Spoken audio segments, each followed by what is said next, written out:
सम्मानित मंच और इस सभागार में उपस्थित सभी साथी, मैं रतनलाल हूं और एकेडमिक जगत का व्यक्ति हूं। दिल्ली के एक कॉलेज में पढ़ाता हूं और जो टॉपिक रखा गया है तो मैं ये समझ रहा था कि एकेडमिक विमर्श होगा। विश्व महात्मा जी मेरे पास आए थे तो हमने सोचा था कि एकेडमिक विमर्श होगा। उसी तरीके से मैंने तैयारी करके मैं आया था। मैं पढ़ाता हूं, लिखता हूं, पढ़ता हूं, बोलता हूं और अभी किसी पॉलिटिकल पार्टी का मेंबर नहीं हूं। तो विश्वविद्यालयों में क्या चल रहा है, एकेडमिक वर्ल्ड में क्या चल रहा है, इसी पे चर्चा रखूंगा थोड़ी सी। और इसलिए 25 अप्रैल 1948 को डॉक्टर अंबेडकर लखनऊ आए थे और डॉक्टर अंबेडकर ने जो बातें कही थी लखनऊ में, मैं ढूंढ के निकाला कि लखनऊ गए थे तो क्या उन्होंने कहा था, उसी पे अपनी बात केंद्रित रखूंगा। और खास तौर से मैं दलित पर्सपेक्टिव से, दलित दृष्टिकोण से अपनी बात रखूंगा। 10 साल की जो सरकार है केंद्र में और कई सूबों में, यहां भी, तो इनकी तपिश तो आप यहां भी महसूस कर रहे होंगे। और हम लोग दिल्ली में हैं तो दिल्ली देश की राजधानी है। दिल्ली में भी हम लोग इसकी तपिश महसूस कर रहे हैं। ये मजाक की बात नहीं है और वाकई ये सीरियस बात है कि आरएसएस और बीजेपी की आस्था संविधान में नहीं है और किस्तों में वो संविधान को खत्म कर रहे हैं। यह कारण नहीं है कि प्रधानमंत्री के आर्थिक सलाहकार, आर्थिक परिषद के जो मुखिया है, चेयरपर्सन, वो अखबार में आर्टिकल लिखते हैं कि इस संविधान की कोई जरूरत नहीं। मैं समझता हूं कि संविधान का बनना, भारत के संविधान का बनना एक तरीके से मनुस्मृति के ऊपर एटम बम था। और आरएसएस उस समय भी संविधान को नहीं मान रही थी और आज भी नहीं मानती। बार बार किसी न किसी हल्के से संविधान को ऊपर इनका प्रहार होता रहता है। जिस तरीके से संवैधानिक संस्थाओं पर हमले हुए, आप देख रहे हैं रोज सीबीआई, ईडी और तमाम संस्थाएं हैं किस तरह काम कर रही है। विश्वविद्यालय कैसे काम कर रहा है मैं बता सकता हूं कि देश के विश्वविद्यालयों में मनुस्मृति लागू है। आप अपनी जाति बताइए, उस हिसाब से फैसले हो रहे हैं। इसलिए वाकई ये मजाक की बात नहीं। संविधान, इस मुल्क का संविधान खतरे में। पॉलिटिकल लोग इस पे चर्चा करेंगे, ज्यादा बताएंगे कि कौन से मोर्चे की जरूरत है और कहां जरूरत है, पूरे देश में जरूरत है कि उत्तर प्रदेश में जरूरत है। अगर पॉलिटिकल मैप देखेंगे तो क्षेत्रवाइज आपको बहुत कुछ नजर आना शुरू होगा। हमारी दिलचस्पी ये है कि जो 10 साल से सत्ता है वो सत्ता हारे, वो जीते।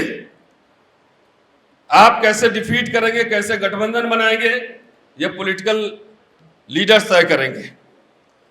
लेकिन मैं दलित पर्सपेक्टिव में कुछ आंकड़े लेकर आया था और मैं आपसे चर्चा करना चाहता था, लेकिन शायद समय कम होगा।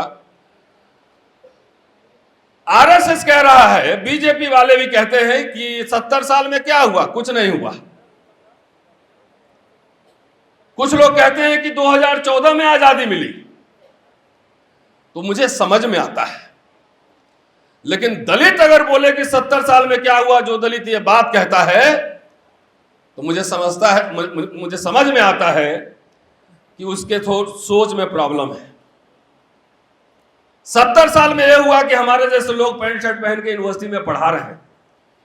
दलितों का एक बड़ा मिडिल क्लास तैयार हुआ, यूनिवर्सिटी खुले, कॉलेज खुले, पीएससी खुले, रेलवे चला इतना बड़ा, सबको नौकरियां मिली।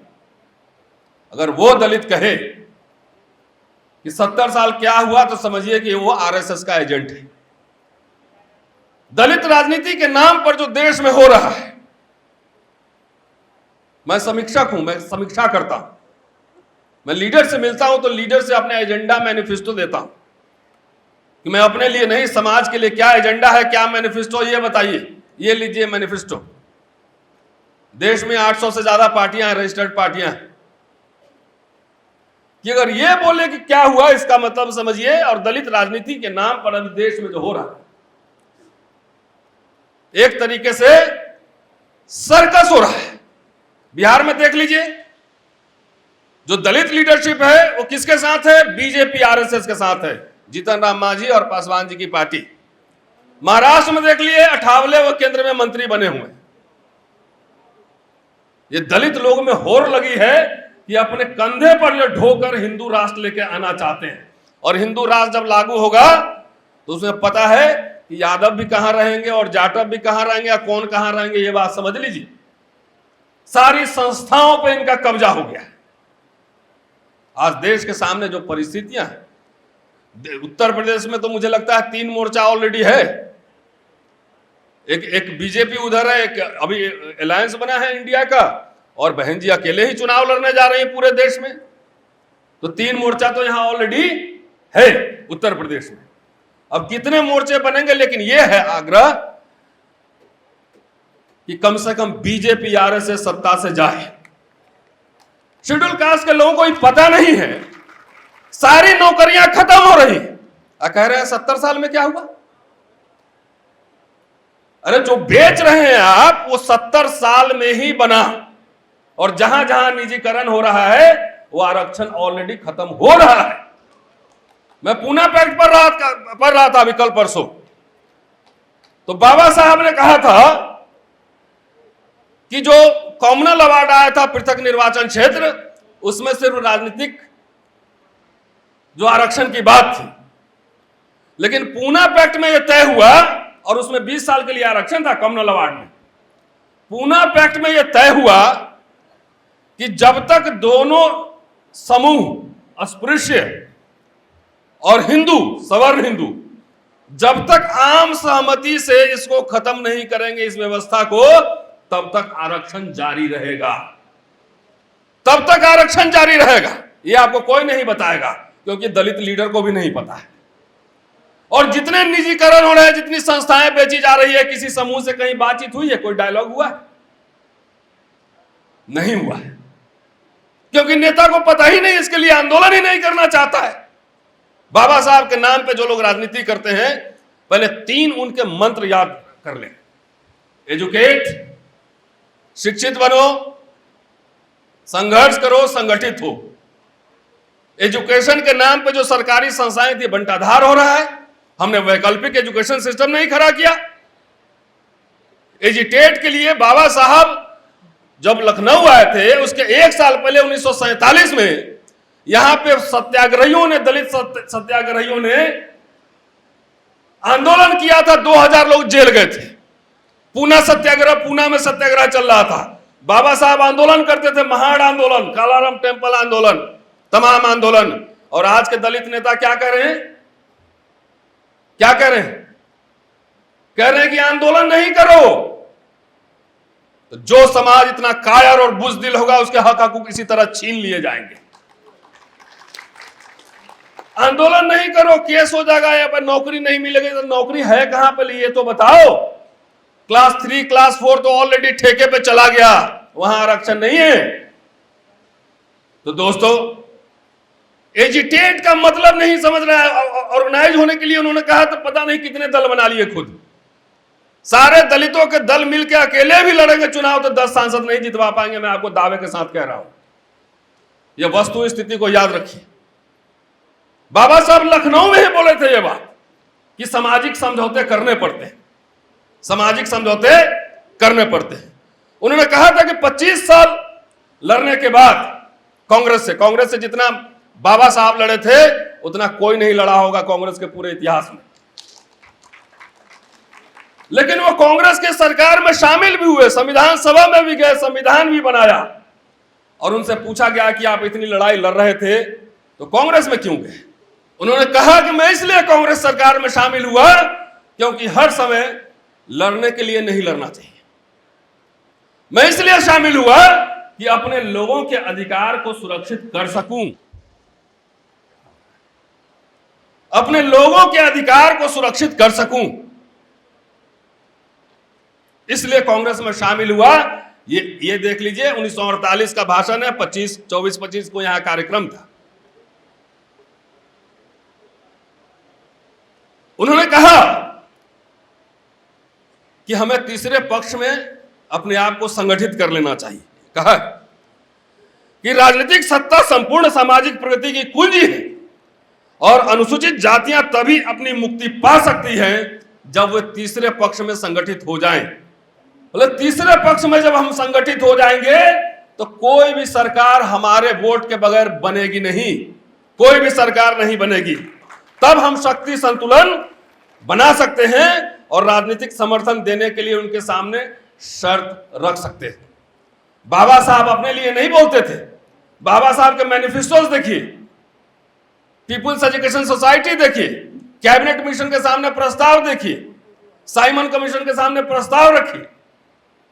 किस लिए?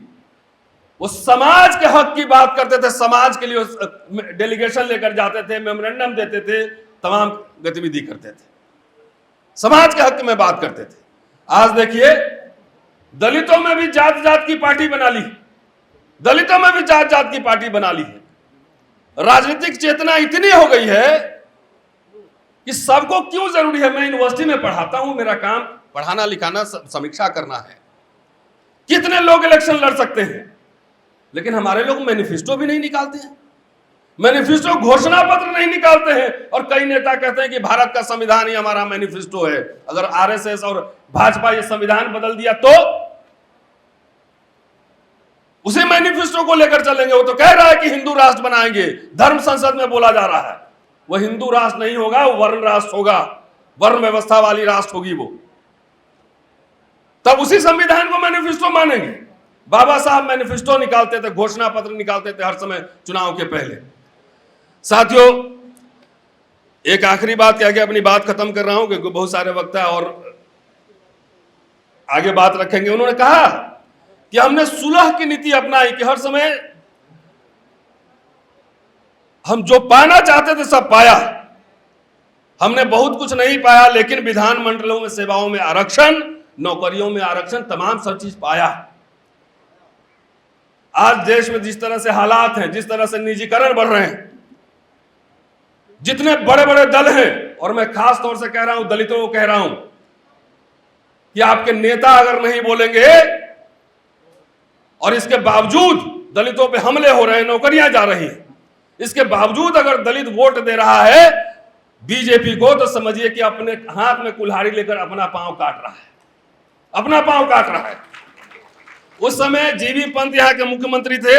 और अंतिम बात मैं कह रहा हूं जिसमें कि उन्होंने तीसरे मोर्चे की बात की थी, उसका स्पष्टीकरण उन्होंने दिया था दिल्ली जाकर, कि मैंने कहा था कि मैं अनुसूचित जातियों और पिछड़े वर्गों के बीच परस्पर खान पान और अंतर्विवाह स्थापित करने के लिए आतुर नहीं हुए। मेरे लिए कोई एजेंडा नहीं।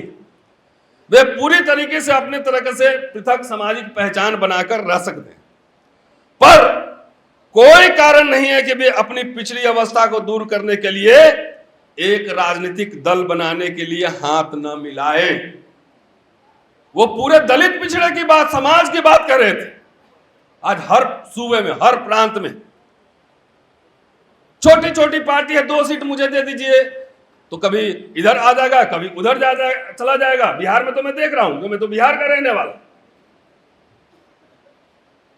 3 सीट के लिए बार्गेनिंग होती है और उसमें पूरे समाज का हित जो है ना, उसकी कुर्बानी दे दी जाती है। बड़े बड़े आंदोलन होते थे, वोट क्लब पे आंदोलन होते थे। आज सामाजिक कार्यकर्ता लोग आंदोलन कर रहा है, सामाजिक कार्यकर्ता, सोशल एक्टिविस्ट, सोशल मीडिया के माध्यम से। अब एक कल मैं यूट्यूब सुन रहा था, एक नेता है, दलित नेता है, पूरे देश में पार्टी एक काउंसलर भी नहीं जितवा पाए, एक काउंसलर भी नहीं जितवा पाए। और रोस्टर का आंदोलन हम लोगों ने यूनिवर्सिटी से शुरू किया होगा, आप लोगों को, कुछ लोगों को याद होगा। पूरे 1 साल तैयारी चली थी कि भारत बंद करेंगे, 1 साल विश्वविद्यालय में 200 पॉइंट रोस्टर सिस्टम के लिए। अगर वो लागू नहीं होता तो जितने ओबीसी को नौकरियां यूनिवर्सिटी में मिल रही है, नहीं मिलती, आपके बच्चे कभी प्रोफेसर नहीं बनते। उसमें कितनी तैयारी की गई थी। शरद यादव हमारे साथ आए थे, तेजस्वी यादव आए थे, जिग्नेश मेवानी आया था, धर्मेंद्र यादव, कई लोगों को मोबिलाइज किया, पॉलिटिकल पार्टी को। हम लोगों ने कहा कि भारत बंद करेंगे।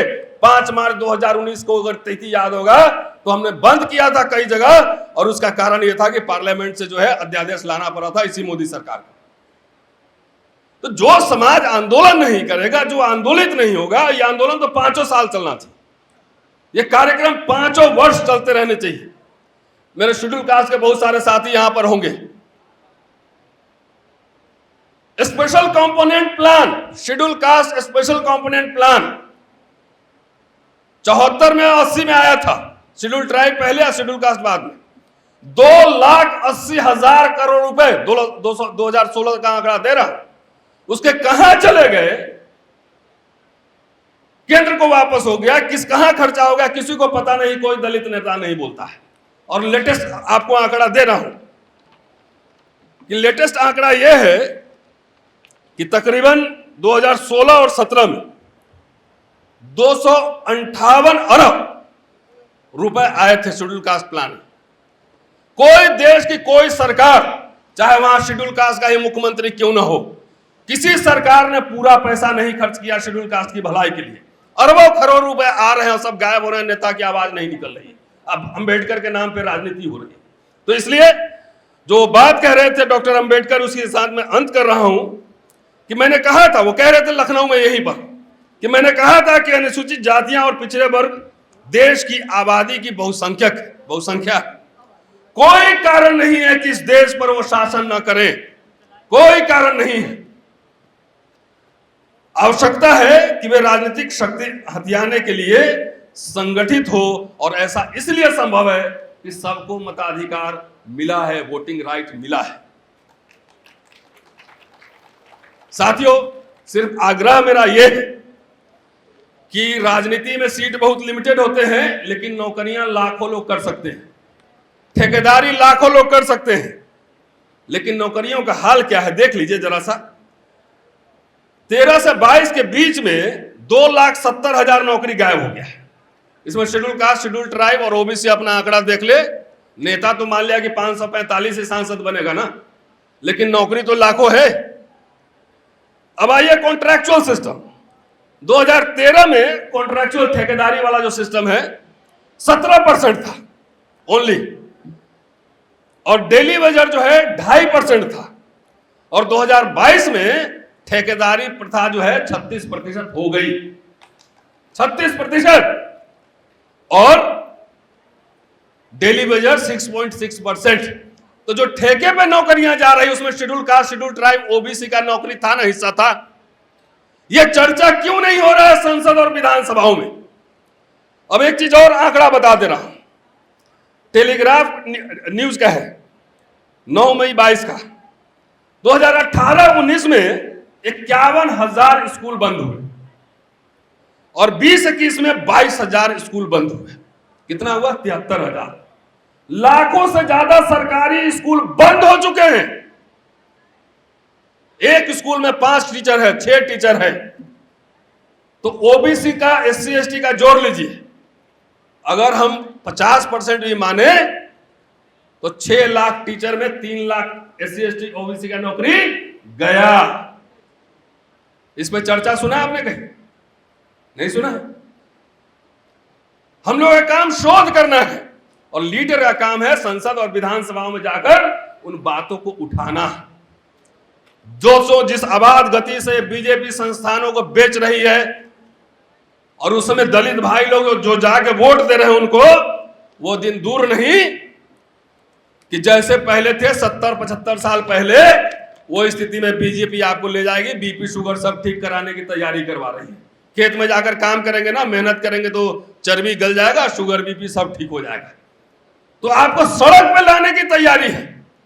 मैं ये कह रहा हूं, घोषणा पत्र जारी हो, एजेंडा सेटिंग हो कि सरकारी खरीदारी में SC ST OBC का रिजर्वेशन देंगे, जितना निजीकरण होगा उसमें भागीदारी देंगे, और सरकारी संस्थाएं जो बेची गई है इस मोदी राज में, अडानी को और अडानी को विशेष रूप से, उसको पुनः राष्ट्रीयकरण करेंगे। ये सवाल उठना चाहिए। शुक्रिया साथियों, जय हिंद।